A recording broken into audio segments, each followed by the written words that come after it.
Okay. 6:31. Hello, everybody. Happy Tuesday. And we have on the board best part about fall. If you'd like to add something to the chat box, you are welcome to it. I have some people answering. Someone from their iPhone wrote the weather. Kayla wrote food for Thanksgiving. Ditto. Thanksgiving food, says Amy also. That's why you guys are teammates. I love it. Okay, and then I want to look at our participants in a little bit. I'll do that so that I know who to pull the raffle names from. All right. Okay. Okay, I'm just muting everybody. If you want to share something, you are welcome to unmute and share away, but that will reduce the background noise. Emily says deviled eggs, Thanksgiving food. Emily and Emma Grace, deviled eggs. I love deviled eggs. Dan's grandma makes the best deviled eggs. And wearing sweaters, says Emma Grace. It's true. I like a good sweater. And little booties too. I don't have to do my toenails anymore. Okay. You can definitely keep adding to that. I am hopefully sharing my PowerPoint presentation to you on my second screen. If you don't see it, please unmute yourself and tell me so I can fix it, or write in the comment section that you can't see the PowerPoint presentation. Heather Hokart says, chicken ranch mac and cheese. Oh, I gotta get that recipe. That sounds really good. So this is our November staff meeting. And it is November 8th. This is for Holly Ridge and Sneads Ferry Quality. So the super staff members of the month of October, remember, always the month after, honoring the people who did just fantastic in the month prior. This time we decided to do a teaching team. Okay, Tristan, if you still can't hear, just let me know, okay? This is an amazing team who are dedicated, caring, and loving to their students. They communicate daily with the families of their classroom. They keep an organized and ITER's quality space. They train new staff members to be prepared for anything that could happen in their classroom, which there could be a ton of different things that you would never expect to happen. They share responsibilities with one another and work as a collaborative team. They're professional, punctual, and reliable. Now, this sounds like a lot of our classrooms. So if it sounds like you and your partner in your classroom, we had a very difficult time finding a teaching team. And we're going to try to do this more often, is highlight more than just one person, because there's so many people who are fantastic at what they do day in and day out.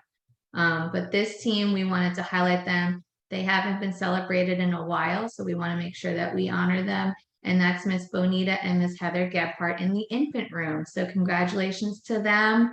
They will each get a $100 gift card, a certificate to hang outside their door. You must hang it, ladies. And a thank you handwritten card from yours truly.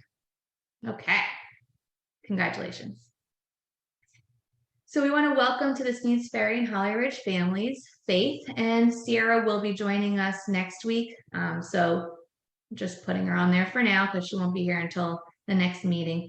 Flex teacher is Miss Faith. She's getting her bearings. She's working in the morning for now, but she'll be shifting her shift to later on to help us out. And then Sarah's going to be Miss Noor's co-teacher in room 6. We'll give her a tryout in there, see how she and Miss Noor work together, and hopefully they become one of our amazing teams also. Okay. Oh, and Heather H said she's proud of the amazing baby room and she's learned so much and she loves it. That's awesome to hear. So thank you, Heather. Because that room, it can either make or break you, the baby room. All right, engagement and supervision. I put this up every time now because it's so important. You really have to make sure that your children are engaged. This means that they're safe. Those bored kids, they find trouble. I could bet so much money that if you just sit there and watch kids all day, you're going to have so many incident reports, so much nonsense happening, just pure chaos will occur because these kids need to be engaged. And that's what you're there for. That's why you are working with us. Get on their level to speak with them. When you're up high and they're down low, you're talking down to them, and just getting on their level allows you to have that understanding of where they're coming from, and they know that you're there for them. That little action of just bringing your body down. Show them what's expected, model for them, and guide them. If you're not modeling professionalism, if you're not modeling kindness, they don't have much to go off of. So we're with them, some of them 10 hours a day or more, which is not good, but they're supposed to be 10 hours a day, no more than that. But we are the majority of their time growing from ages 0 to 5. And some of them stay with us for before and after school care also. So we've had them since itty bitty infancy, some of them. And now they are old enough to be riding the school bus. So just keep that in mind. They're moldable. These kids are influenced by what you do every day. Please never raise your voice to students or use harsh tones. If you feel like you are gonna crack, call for admin, call for coverage. You just need a break. Go take a walk around the building, whatever you need to do, because we need you to be at your best and we need you to be patient. And sometimes our patience gets lost. There's always the one who's gonna push your buttons, but know that you always have an out. You can call for support. Even tones are used. You got to say what you mean and mean what you say. So please don't make empty threats with false promises or consequences that you can't fulfill, because they will pick up on it and they will test it. If you need to sit, then sit with your students. There's been quite a few people who we've seen in action and we've addressed it in real time, but I'm saying it now. If you're sitting on a piece of furniture and your kids are over there doing something else, there's something wrong. You need to be sitting with the students. If you're eating lunch with them and you feel that you might need an adult chair in the classroom, tell admin we've put adult chairs in the toddler rooms, but sometimes they get removed for some reason. And they're usually folding chairs, but at least you have that option. Bring the folding chair out, sit with the kids and engage with them. If you're able to sit in a preschool chair, more power to you. If you're able to sit on the floor with them, fantastic. But you have that option for an adult chair in the classroom, because we know it can be uncomfortable on your hiney's after a little while. And if you have more teachers in your room, great, awesome. That's why we're hiring all these people. We're training teachers left and right, making sure that you are well supported, but everyone should be working in that classroom. Everyone should be engaged with students. And please don't wander the halls. Set up monitoring stations outside during outdoor time. Play with the kids. That's the ultimate awesome move. If you want to play with them, they're going to be engaged and they're going to be supervised because you're having your eyes on them while you play with them. If you are not playing with them, which is totally fine, please make sure you are stationed appropriately on the playground. Either you're up on the top of the play structure and there's kids running all around and your partner is on the other side facing the kids. But don't turn your back to the kids. If you're next to the fence and someone wants to chit chat with you over here, you got to resist every instinct to turn your body to face that person, which turns your back to your kids. And they're your priority. I know that it gets lonesome and you want to chit chat and have adult talk. I can totally understand that. But there's a way to do it where you're supervising children and you're still able to communicate with a coworker about something quickly. You can do that, but you have to supervise your kids. That's your main priority. Reduce those incidents. All right. Guiding children to avoid injury. We go over this every time because we did have an incident. It wasn't too serious because it was caught in time. But if there's a child who kind of like flails and lays their body down and you want to help guide them up, but they're resistant, you just have to stop for a second. Tell them that you are there to help them if they need help. When they're ready, they can come to you and you just move about your business, keeping your supervision on them slightly, but you can go about doing other things because obviously that child is not ready to be helped or supported yet. If they're itty bitty, then you can pick them up and hold them and comfort them this way because they're not too heavy.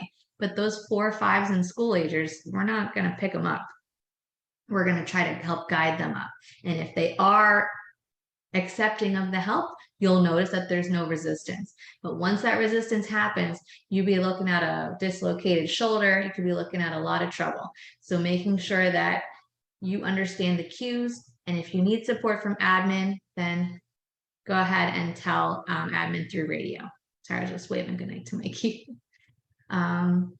Yeah, just be very careful of those shoulders and arm positions because they can dislocate. You get nurse's elbow very easily with little kids. So if they are resistant, you leave them and you tell them what you need to tell them to ensure that they feel they are safe. And when they're ready, they can come to you. Now, if there's a child who is about to harm themselves or others, you probably want to separate the others away from them, like we always say, and then have that child so that there's no hard items around them. If that's difficult to do as well, call for admin support. That's what we're here for. Nurturing behavior and soft tones. Many classrooms have been working very hard on their tones because some of us were raised very differently. We heard tones that were stern and very serious and boisterous. And growing up, that's just the way we were talked to from our parents and adults. But it takes a lot of conscious effort to change that. If you feel like you need an emotional break, just like we said before, call for admin. And then you do your star breathing, just like we teach our kids to do star breathing, because you are modeling what you expect them to do. So if you tell them, I need to try my star breathing, and you just walk through it with them, you might notice some kids are doing it with you. And they understand that you have to take a break for yourself and you need to calm your body down and regulate your emotions. That happens. That's being an adult. We have to calm our bodies in order to think rationally and move forward. Another great thing is to greet families and children by name. I know some of us give the kids cute little nicknames. We go, hey, big guy, how you doing? Once in a while, that's awesome. But making sure that you are acknowledging that you have the child's name, the parents' names, and that you're making that personal connection with them, asking about how they did the evening before, what you had for dinner, if the parents have any concerns, how did they sleep last night? Those questions I hear many teachers asking, and it shows that you truly care and you're getting ready for the child's day with them, with the parent in that moment. And that's the best part. During COVID, we couldn't do that. They had to drop off at the very front door and you kind of had to guess, how did this kid do last night? Now you have the ability to communicate with those parents and really ask the questions. When we consolidate classes, which is rare, but it does happen in the mornings and late evenings, please be kind and welcome all students. And we've changed this around. It was just a couple instances, but making sure that you welcome every child, even if they're the one who pushes your buttons all the time. We're in a new slate every time you see them. So take a deep breath and model for your students of what you expect for them. I said that earlier. If you and a co-teacher or a co-worker are not being too nice to each other, they're going to notice it and they're going to pick up on your cues because kids are very intuitive and they're going to pick up on those social cues. Playgrounds. Station yourselves. Don't cluster. Engage and interact with students. Water and cups, emergency backpack, whiteboard marker with updated class lists. Some of you have had some children move up.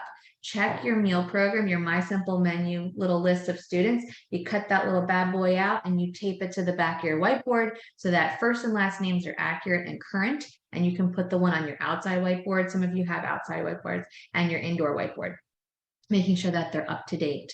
Also, emergency cards. Keep checking to make sure they are up to date. You have the right kids and they're in your emergency bag. And like we said, play with them. Jackets now, it's getting cooler out, even though yesterday it was 80 degrees. Today it was a cooler day and the jackets should be labeled. If you notice a child comes into the classroom and their jacket is not labeled, take a piece of masking tape and just tape it on the inside of their jacket. So at least you have it for the day, and then remind the parents to label their jacket, because you don't want to write on a kid's jacket with permanent marker and the parent didn't want that to happen. Maybe they didn't want that one labeled, but whatever the case may be, they have to be in school with a labeled jacket so that we don't misplace them. Because at the end of the day, it might be 80 degrees, but when they came to school, it was 59 degrees. So they will have their jacket might not be in the right spot. When they get picked up, then we got to find it. And jackets can't touch. On the playground, you have to make sure that those jackets are equally spaced. If they're hanging them up because it's an 80-degree afternoon, you have to make sure that the jackets are spaced so they don't touch each other, because that's a violation. That's a sanitation problem. Just so you know, some people don't think of that. Like, we just stack jackets up, no big deal when we were kids, but now they literally cannot touch each other. Rest time, we went over this last time, but please make sure your rooms are not too dark. You should be able to see faces and check on children in your classroom. I know the dark makes them sleep, but we got to be able to see where we're moving in the classroom, no tripping hazards, and be able to see the children's faces and monitor them.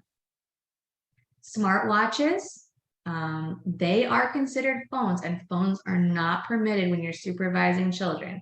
Now, if it's rest time, you can be on a phone, on a laptop, on a smartwatch, but making sure that you are still supervising the group during active rest. So if you're doing coursework, I don't think you'll be doing coursework on your smartphone, but you'll be doing on your laptop, a tablet, a phone, whatever the case may be. So that's the time that it's appropriate. And then if you're sharing things on ProCare with families, that's also the time. Now, we've had some families who want a response right away, and you are busy supervising and engaging children all day.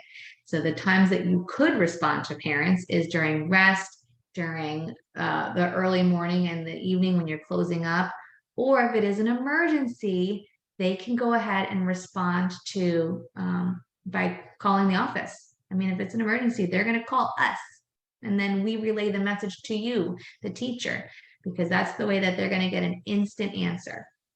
When you're updating ProCare because someone had a diaper change or something like that, that's a quick update, that's fine. But reading a message, replying to a message, those are time consuming, and they shouldn't have to take away from what you're doing with your kids.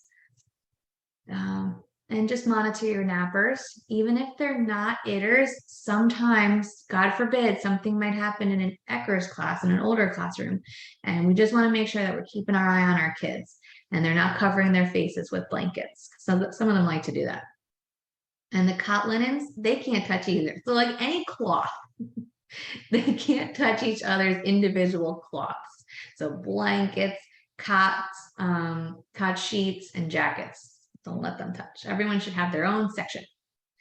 And please don't put the cots before lunchtime down. I know you want to get ready, but then that doesn't allow for movement in the classroom. It's a fire hazard, and we could get a violation for that as well if the cots are down too early. I know you can get a violation for pretty much anything in this world, so we just want to be mindful.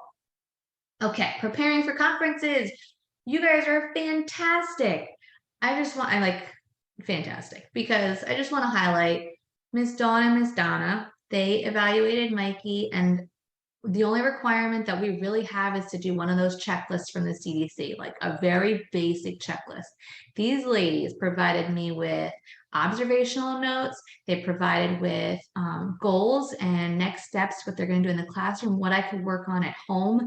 They wrote pretty much a novel for me and took all that time, split the children up 6 and 6, so they each had 6 children to focus on, and it was very well done. Now, everyone else, they did fantastic job. I was listening to your evaluations in the hallway. You guys are on it. You are going above and beyond what was expected. So these parents are in for a real treat when they sit down with you or when they talk to you on the phone. That understanding that you are true educators of their children. 0 to 5 is a very important time. And for them to know that you have their child's best interest in mind, that's what sets us apart from everybody else.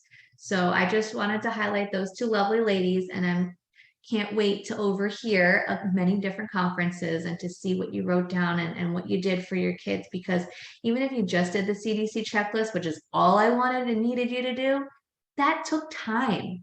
And Ruby was able to work that schedule out, so you had that time to evaluate your kids and observe them. And I hope you learned something about the children while you were working with them, because that's the most valuable thing, what you're learning about them and your next steps with them. What's your plan? What's your plan this fall so that they're going to excel and grow with you as their educator? And we're going to do conferences again in the next part, so the next season, because we don't have quarters here at Sneedsbury, so or Holly Ridge. So the next time that we do our conferences, you'll have had growth in the classroom, and you can show this is where they were when we conferenced in the fall, and this is where they are now towards the beginning of spring. And parents are going to be very impressed with how their child has grown and how you've supported and taught their child this whole time. So there's a during the conference sheet, and I recommend that you use it because it's very straightforward and basic. And all it has is like 2 sections that say, what you talked about and next steps. And then the parents sign it. This kind of shows that you had a conference with them. It's very important for those children who we have the most concerns for, because then it shows that you did meet, you did conference about these issues, and you did create plans together. And then you can kind of hold the family accountable, as well as yourself as the teachers of the classroom. When the child moves up, you can take these things from their portfolio and hand it to the next teacher, and they can see this is what they did with you, and we're going to continue this work with your child instead of starting from scratch, because that's just crazy talk. So we want to be able to support the next teachers in this child's journey, and that's the best way to do it, is having these portfolios all ready because you're working so hard on them. All right, and you can file their portfolio paperwork in the office. It'll go in their personnel file, or you can file it in your classroom. Some people have those little boxes, some people have binders, so whatever works best for you. Then just let us know if you need some resources or some support, and we can get it for you. I have tons of files and folders and binders, so you name it, you just ask for it on your supply list. Okay, conferencing tips. This is to help you out. If you've never done conferencing before, this is also in a printed format that will go out again to you, and that way you have it handy. Ideal, hold conferences at times during active rest. That's our request to you because there are almost 200 children. And to have everybody have individual in-person conferences when we're not a typical school system is very difficult. We don't have conference day. We have rest time phone conferences. So we have 4 phones, and we will distribute. You just need to make sure that you tell us if you need admin support. So if you need us to be at a meeting, so you want to have one in person because this family, they're a little tricky, then tell us and we will make time so that we schedule an in-person meeting with an administrator and you get the support that you need.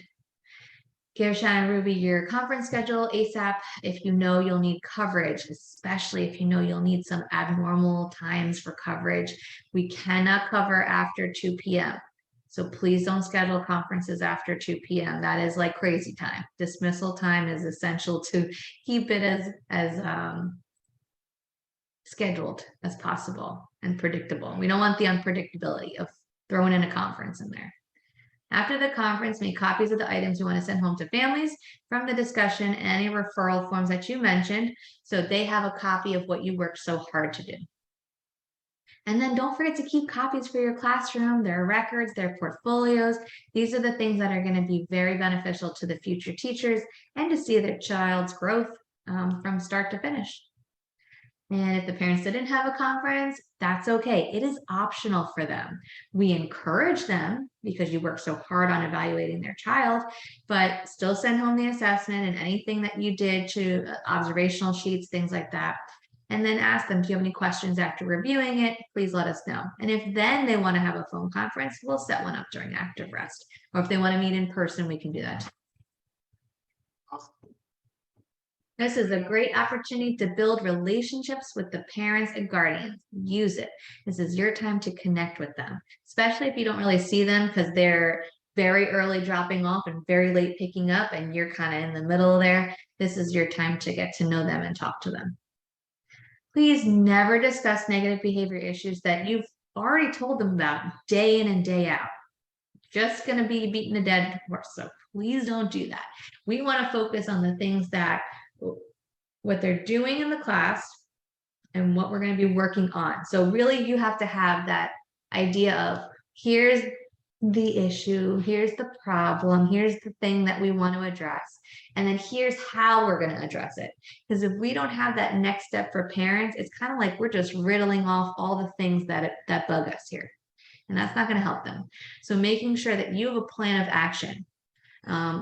Let's say, for example, Eden's having trouble identifying her short vowel sounds. So what we're going to do in the next few weeks is we're really going to work on them in real life, real time. We're going to be reading a ton of books that involve short vowel sounds. We encourage you guys to do it at home before bed and making sure that you point out the difference between long and short vowels at home.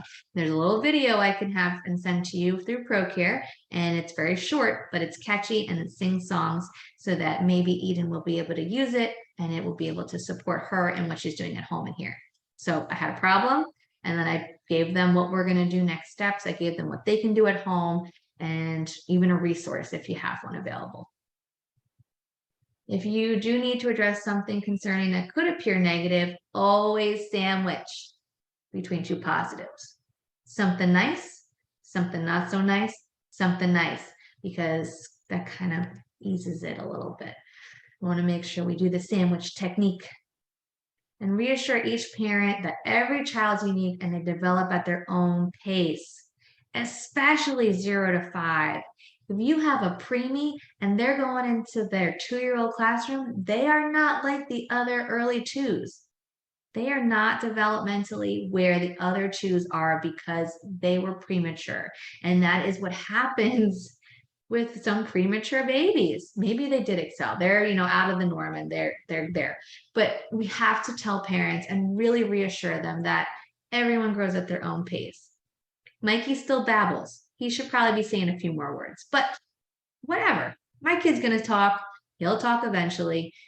I am not sweating the small stuff, but I know that because Ms. Dawn and Ms. Donna, they're on the same page with me. We had this conference and they reassured me that we're working in different ways, sign language, they're developing simple phrases in the classroom and encouraging the kids to use the same simple phrases in the classroom. Eventually my kid's going to get it because I know I'm doing my part from home too. And that's what you kind of have to trust in the parents, that they're doing all they can at home. Maybe they only get to spend an hour or two with their kid in the evening at most, and then they really treasure the weekends. So some things that can happen in real time when they're spending time together, not drilling their kid with flashcards, obviously, but things that happen in real life. They go out shopping, have their kid count the coins that they're using, like who uses coins anymore, but count the coins when they're going shopping. Or they have to get 3 mangoes and 2 kiwis at the grocery store. How many pieces of fruit are we going to get at the grocery store? And they're actually physically helping you put it in the bag and they get the whole experience. Those are things that you can encourage parents to do, and they probably do it anyway, and what they're doing at home. Milestones aren't necessarily met at the same month or year for each child, so that we obviously know that too. Okay. This is a time to brag about their kid. Really think of at least one thing, maybe 2 or 3, that their child does very well, that they shine at in the classroom. Maybe they're a comedian in the classroom. They get everyone laughing and they're just always in such a good mood. They bring sunshine to your day. That's something a parent would love to hear. So really think of some things you want to tell the parent about their child that you want to brag about. And there's sheets to guide you. I just took these from the sheets. And if you do have a behavior, OT, PT, speech concern, there's referral paperwork for that. You just have to tell us so we can make you the right copies. And be sure to have conference sheet completed so that you have a record that you met with these parents. And there's tons of resources. So if you don't have enough resources or you'd like something more on something specific, maybe you have a child who is really struggling in something, but you don't know how to provide that support to the parents or what to say to the parents, just come to me. I will help you find that resource and then I will get it to you so that you have what you need for the conference. Okay, so we are overstaffed. Sometimes you wouldn't know, but we are, because those days. Oh, suggest for screening or speech. The wording is very tricky when you're suggesting screenings because some parents are not as receptive as others. So we typically go with the I noticed. What we notice in the classroom, and then ask them, have you noticed this at home too? What Miss Shannon suggested is that we go ahead and refer so-and-so for speech or OT or PT, just to see where they are. The referral is free, and then that way you know what actions you want to take so that they're best ready for kindergarten. And hopefully they're receptive. If they're not receptive with that, Cassie, then you can send them to me. Just say, I think Shannon want to talk to you further about this. So I'm going to let her know so she can set up a time to meet with you or talk to you on the phone. And then she'll probably be able to answer your questions better than I can. So you just lay it all back on me and I will speak with the parents and I will make sure that we get with the child what they need. And if the parents are still resistant, then they're going to have to wait till kindergarten, and early intervention is the most important thing. So we're trying to nip it when they're with us. So if you have a lot of referrals needed, just make sure you tell us and we'll get you those copies. And if you would like some support during conferences, we'll be more than happy to sit in on them or at least talk to the parents after the fact. So overstaffed. You are looking at probably the most staff we've had in a long time. We have over 44 staff members between the 3 centers. And we're able to provide substitutes when teachers are calling out. We're able to provide a third hand in the classroom when very few teachers call out. And that's great. We love it. We want to make sure that everybody gets what they need, they get the support they need, and then you use them wisely in your classroom. Just please make sure everyone in your room knows that they should be doing a job, especially if you're the lead or the co in the class, and then you have a flex teacher join you. Tell them, hey, you're teacher B right now. And then they go look at teacher B. We're working on this. And your teacher B, you can sit with that crew right there, and they're building with Legos. Talk to them about colors, shapes, and the ideas. Their goal is to work together and learn how to share. They're playing a board game. So you're going to walk them through their problem-solving skills. Or maybe you as the lead want to do that activity with them. And then the flex, who's your third-hand man, maybe they're playing with kids in blocks and they're building in blocks, just building and asking open-ended questions. When we were getting ready for ECHRS, we had this flip book with different questions, open-ended questions to ask children. If you need another copy of that to maybe share with the flex teacher who's joining you, I can get you that copy. And that way they have all the resources to make sure that they're engaging kids and their time in your room is worthwhile. And it's worthwhile. Okay. Fire inspection. The fire inspector is coming on Thursday and he'll be there at 10. It's nothing like we haven't done before. He comes every 6 months, but I just want to make sure you're prepared in your classroom space. Ms. Pam worked on her kitchen with Johnny and Brittany helping her and making sure that it's ready to go. The only thing you really have to make sure is that from your classroom entry to the outside door of your classroom, there is a path. So like a fire exit path to get there. We're going to do a fire drill tomorrow. And then that way you guys are all prepared. You know what's up for fire drills. And if you're brand spanking new, then somebody who's been through it with us will be able to walk you through it. The main goal of a fire drill is to exit your classroom with your emergency backpack, your whiteboard, clipboard of meal program if you choose, and your walkie-talkie. Make sure it's a working walkie because I'll be calling out classrooms or Ruby will call out classrooms. And you're going to go to the furthest part of the fence and you're going to line your children up and you're going to take attendance of all your children. Make sure they're all counted for. Remember your count in your classroom and look about which adults are with you. So if it's just you and your co-teacher, make sure you say 2 adults. If you have a flex teacher with you, you're saying 3 adults.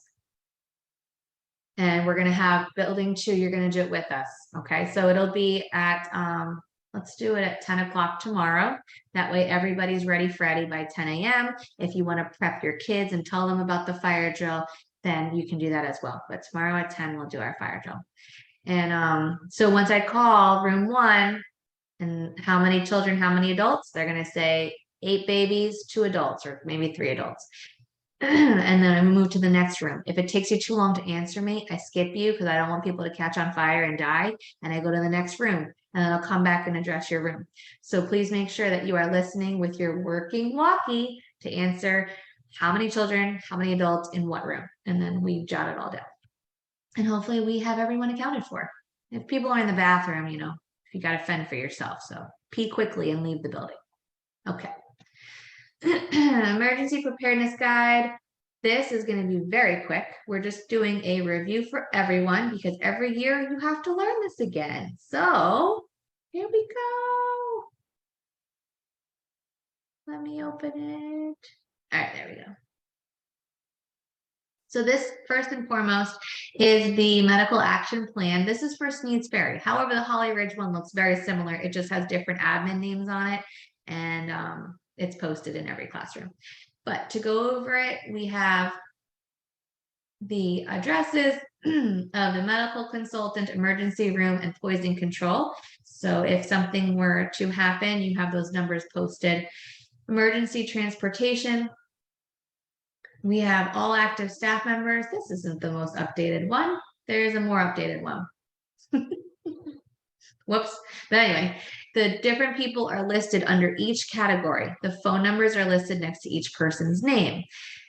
Every staff member, I did this because you never know what the situation is going to be.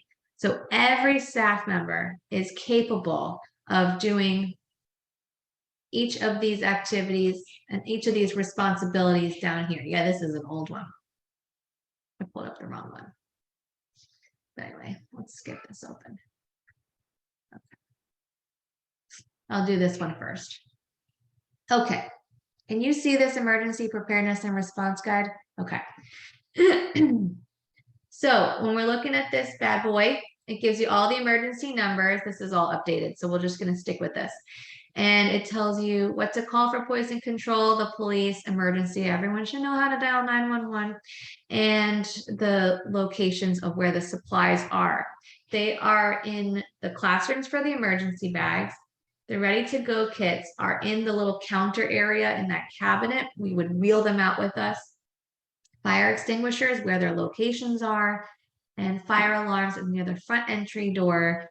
It does not connect us to emergency services. We must call 911. So if someone were to pull the fire alarm, it's just telling us all that there's a fire or an emergency, that someone still has to call 911. So just keep that in mind. The code words.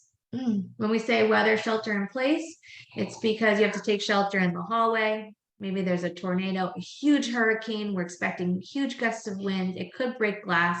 So we go into the hallway and we make sure that every child sits with their head and body facing the wall and covering their heads if possible, or the adults in the hallway are supporting the itty bitties.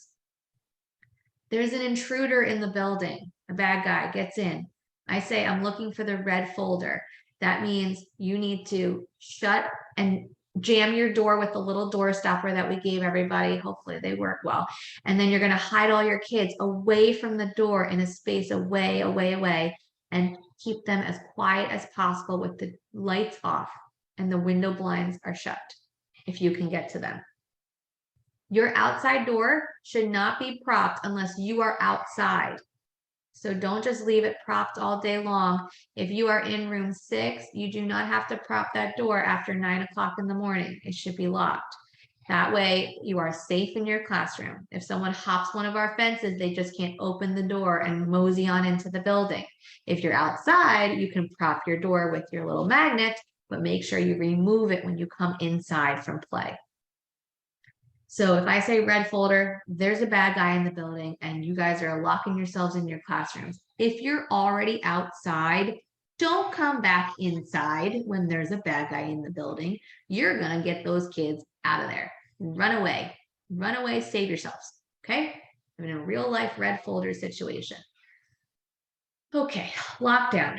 That means there's a potential danger outside the vicinity of our centers. So maybe Cancun gets held up because somebody really likes their nachos.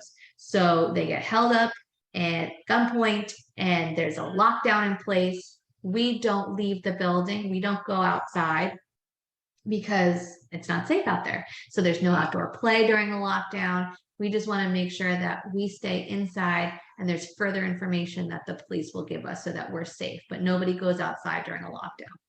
A shelter in place is when we go into the classroom and we,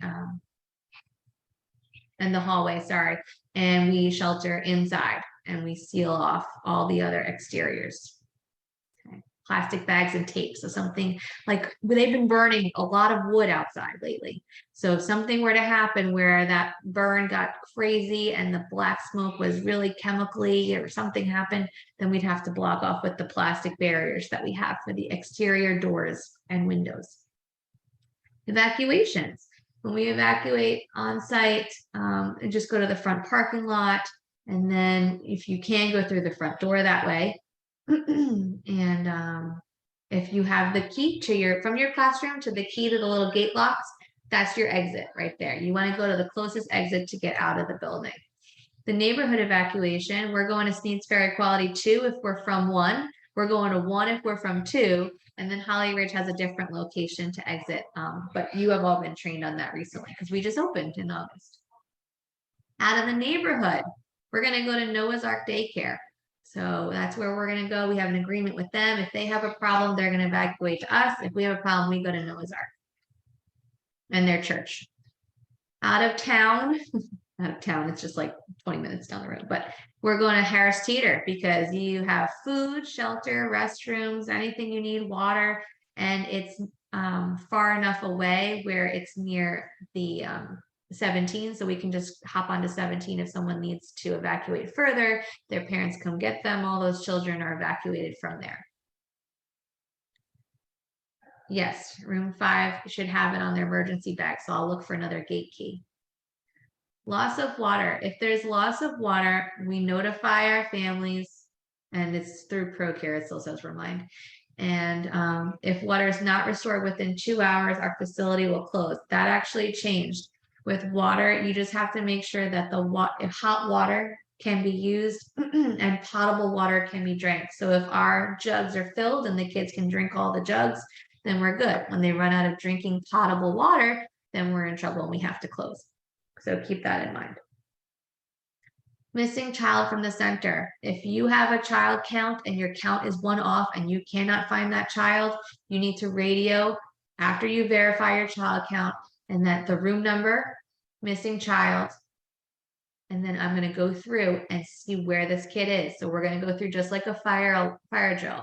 I'm going to say room 1, how many children? You're going to say 10 out of 10 accounted for. Room 2, how many children? 8 out of 8 accounted for. So I know that every room doesn't have an extra kid who just kind of wandered in there. So hopefully that never happens, but that's how we would go through that count. This is why it's so important to lock those outside gates. When 9 o'clock rolls around, we're outside playing. So we want to make sure that we lock those gates. Okay, and these are all the instructions that have to go through with what we were talking about earlier. If we lose electricity, we have to make sure the temperature of the rooms remain at a comfortable level, which is 65 to 85. They can live in 65 to 85 degrees. If it goes above 85, we have to close that classroom or that space.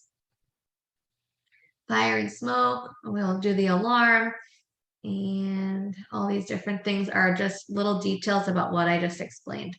We're going to do an emergency drill that it either involves shelter in place or a weather-related emergency or a intruder alert type deal, like a lockdown. That we'll do next week. So we'll focus on the fire drill tomorrow. Okay.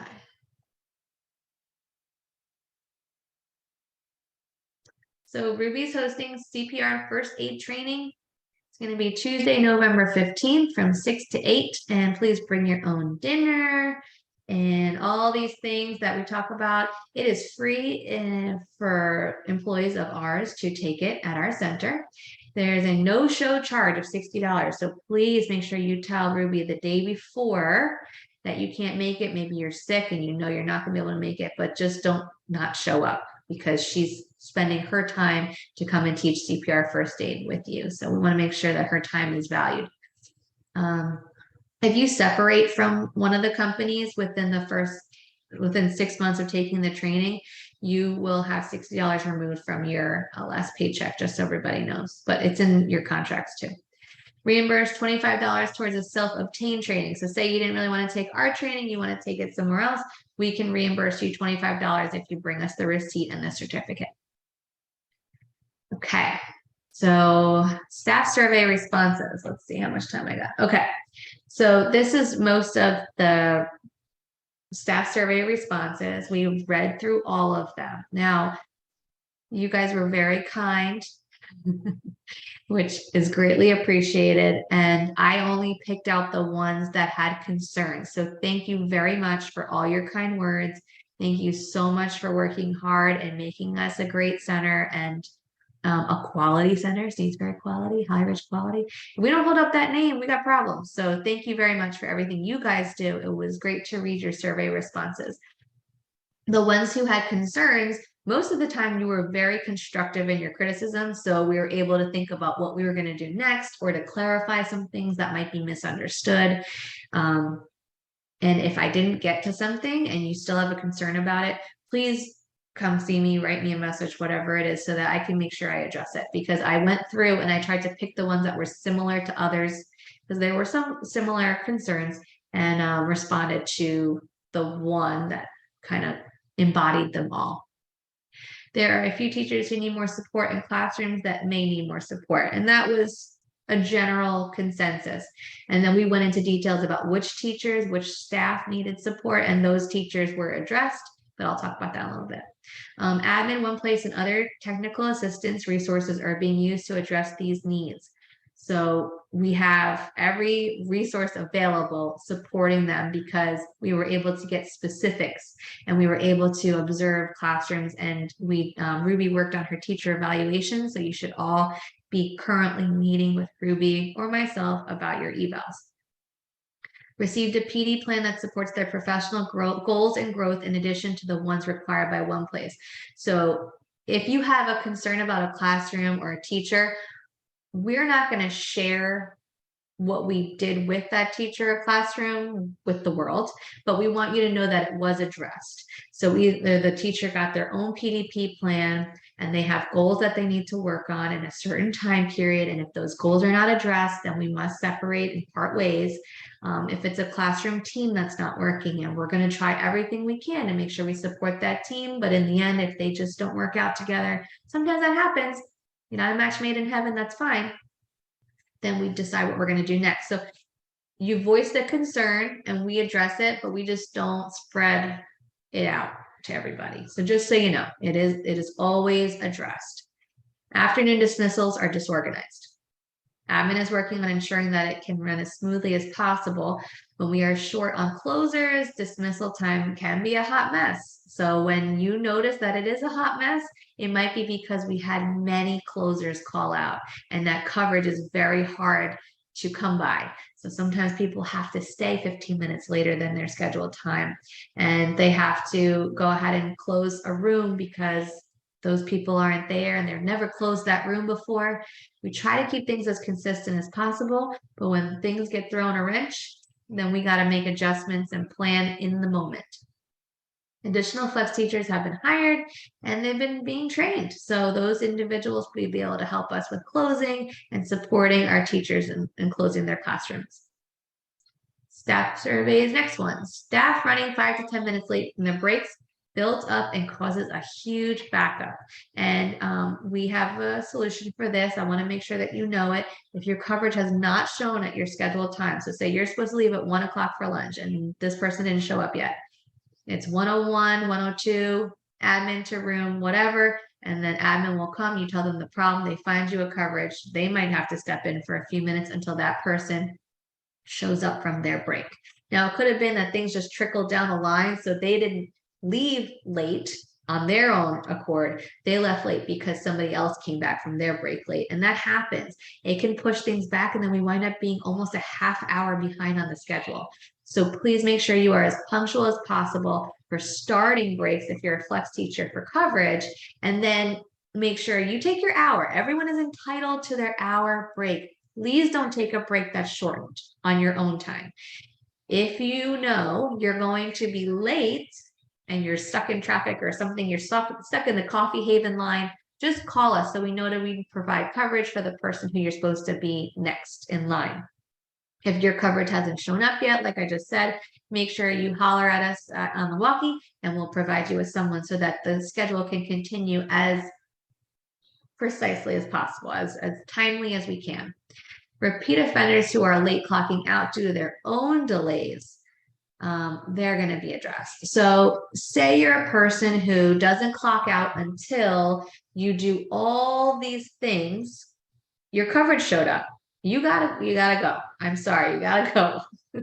Say, hey, can you take over this? And then you're out. There should be another person in the room to help guide them with that coverage and saying, oh yeah, we were just doing this. And then you go out to your break. You know your break is coming. You should probably be on the ready side of things and not caught off guard at the time. Now, I know we all lose track of time. That happens. But making sure that you're prepared for your coverage to come will be helpful too. And if you're providing coverage, make sure you get in there on time, if possible. Okay. There are times when admin are needed and it takes up multiple calls on the walkie to come to our classroom. I'm very sorry that this happens. It is a pet peeve of mine because we try our best to make sure there are plenty of people on the floor or admin to hear the calls because you're in a bubble and you can't leave your bubble until someone comes and helps you, or you need something for a kid and you've been radioing for it. So each admin and flex teacher who's on the floor, so say it's Brittany or Stephanie early in the morning, they're going to have a walkie on them, which they do most of the time, and the volume's going to be up. Administration, we're all going to make sure we carry our walkies around. I've been slacking on it because I have no like belt space to put a walkie, but I will carry a walkie in my fanny pack and make sure that I have it on me at all times. And that way we can respond to your calls as quickly as possible. Every classroom should have 2 walkies. If you're one of the people who have those individual charging walkies, I can get you another one if you feel more comfortable with that. But we replaced some of them with these individual ones. But make sure your classroom has 2 walkies at all times.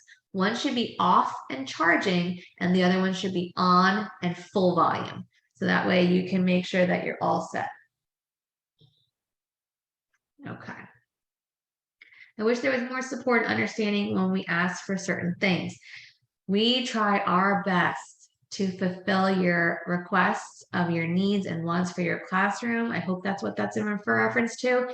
And we want to make sure that you're heard. So you come and you message us or you come and see us in the office. We're going to try to meet what you need to the best of our ability. There are times when a request can't be met or fulfilled, but maybe we'll be able to compromise and find an acceptable alternative solution, something you find acceptable. Now, hopefully people are asking for things that are within reason. There have been times when I have said I can't because that's not reasonable and other things might be in place.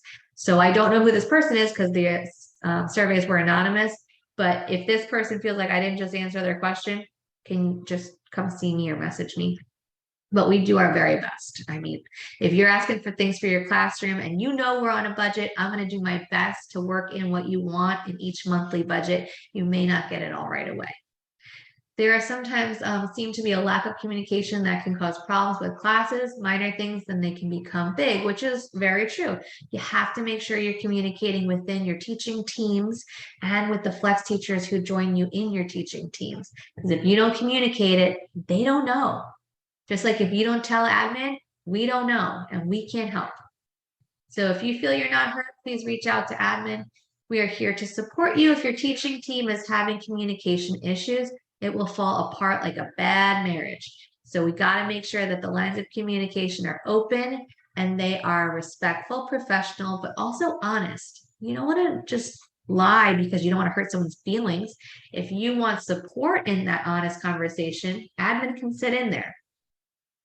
And we can help you find solutions and build their professional relationship based on respect and patience. So communication has to be good everywhere, between admin and staff, between parents, between teaching teams, everybody.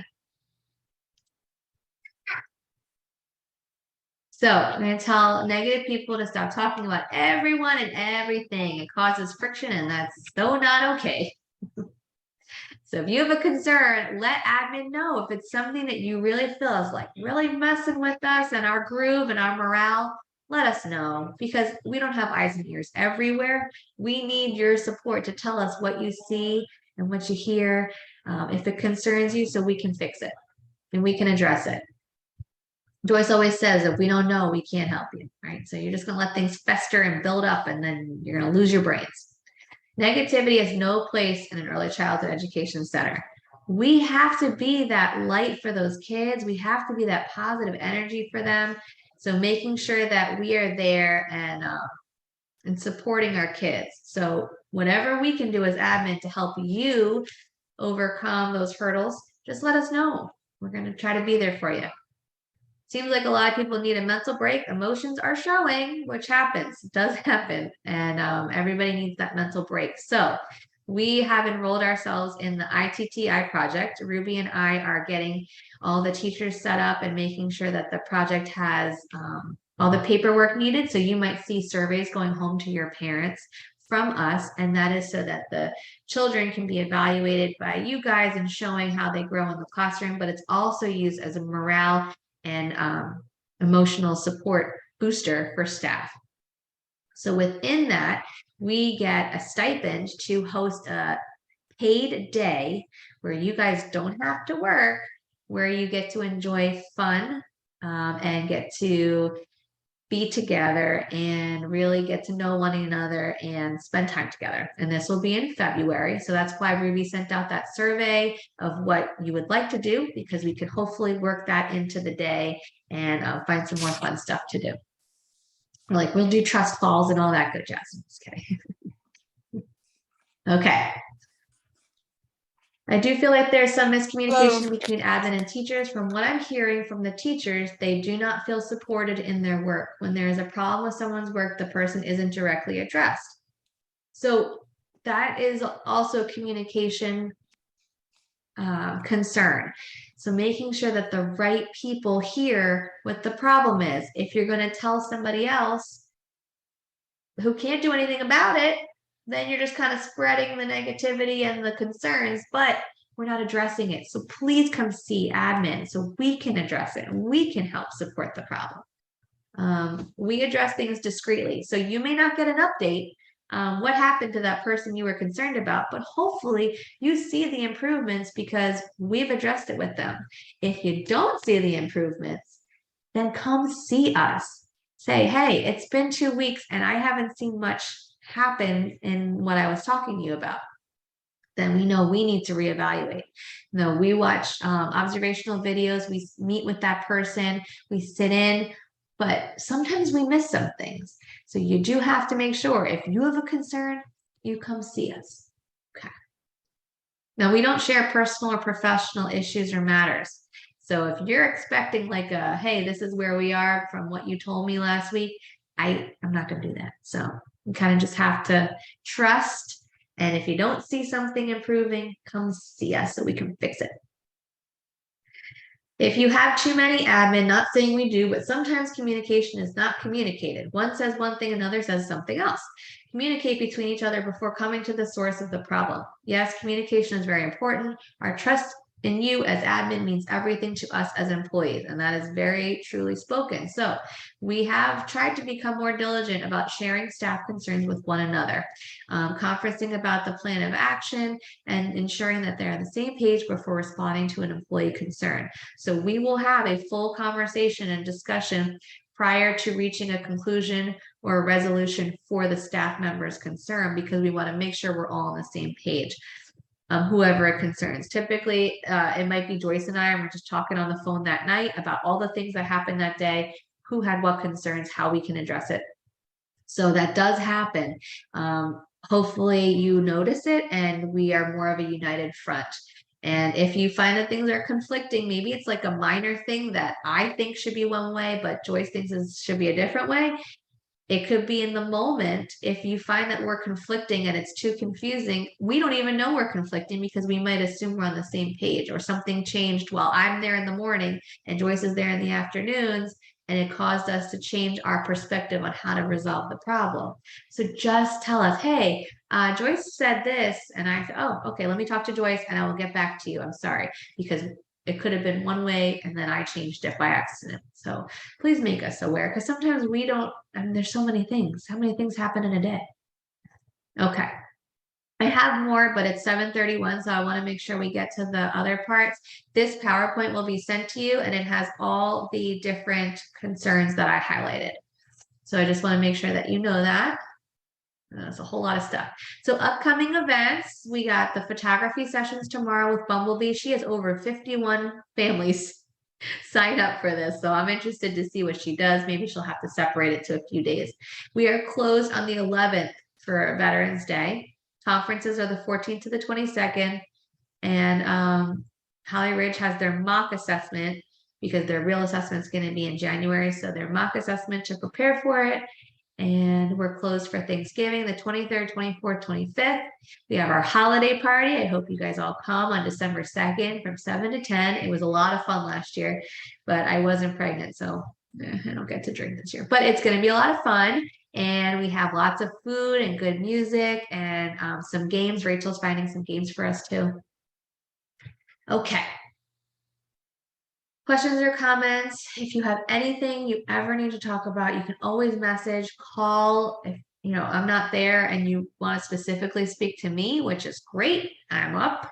You call me and we'll talk about it. You can wait till the morning and tell me you want time to talk and we'll set time aside. If you feel more comfortable with Joyce or Ruby, then we can do that too.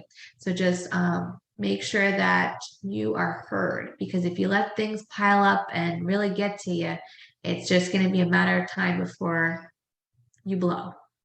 So yeah, I hope you guys have a wonderful evening and we'll see you bright and early tomorrow. Bye, everybody. Thank you.